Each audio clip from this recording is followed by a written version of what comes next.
Digital India corporation ನೇಮಕಾತಿ. Digital India corporation recruitment 2024. ಹುದ್ದೆ ಹೆಸರು ರಾಜ್ಯ ಸಂಯೋಜಕರು. ಹುದ್ದೆಗಳು: ವಿದ್ಯಾರ್ಹತೆ: ಅಭ್ಯರ್ಥಿಗಳು ಮಾನ್ಯತೆ ಪಡೆದ ಮಂಡಳಿ ಅಥವಾ ವಿಶ್ವವಿದ್ಯಾಲಯದಿಂದ ಪದವಿ ಸ್ನಾತಕೋತ್ತರ ಪದವಿಯನ್ನು ಪೂರ್ಣಗೊಳಿಸಿರಬೇಕು.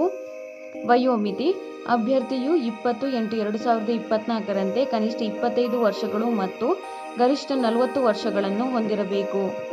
ಅರ್ಜಿ ಶುಲ್ಕ: ಅರ್ಜಿ ಸಲ್ಲಿಸುವ ಅಭ್ಯರ್ಥಿಗಳಿಗೆ ಯಾವುದೇ ಅರ್ಜಿ ಶುಲ್ಕ ಇರುವುದಿಲ್ಲ. ಆಯ್ಕೆ ವಿಧಾನ: ಅಭ್ಯರ್ಥಿಗಳನ್ನು ಅನುಭವ ಮತ್ತು ಸಂದರ್ಶನ ಆಧಾರದ ಮೇಲೆ ಆಯ್ಕೆ ಮಾಡಲಾಗುವುದು. ಪ್ರಮುಖ ದಿನಾಂಕಗಳು: ಆನ್ಲೈನ್ನಲ್ಲಿ ಅರ್ಜಿ ಸಲ್ಲಿಸಲು ಪ್ರಾರಂಭ ದಿನಾಂಕ 8/8/2024. ಆನ್ಲೈನ್ನಲ್ಲಿ ಅರ್ಜಿ ಸಲ್ಲಿಸಲು ಕೊನೆಯ ದಿನಾಂಕ 24/8/2024. ಅರ್ಜಿ ಸಲ್ಲಿಸುವ ವಿಧಾನ: ಆನ್ಲೈನ್ ಮೂಲಕ ಅರ್ಜಿ ಸಲ್ಲಿಸಬೇಕು. ಅರ್ಜಿ ಸಲ್ಲಿಸುವ ಲಿಂಕನ್ನು ಕೆಳಗೆ ಡಿಸ್ಕ್ರಿಪ್ಷನ್ ಬಾಕ್ಸ್ನಲ್ಲಿ ಹಾಕಲಾಗಿದೆ. ಹೆಚ್ಚಿನ ಉದ್ಯೋಗ ಮಾಹಿತಿಗಾಗಿ ಈ ಚಾನೆಲ್ ಅನ್ನು ಸಬ್ಸ್ಕ್ರೈಬ್ ಮಾಡಿ.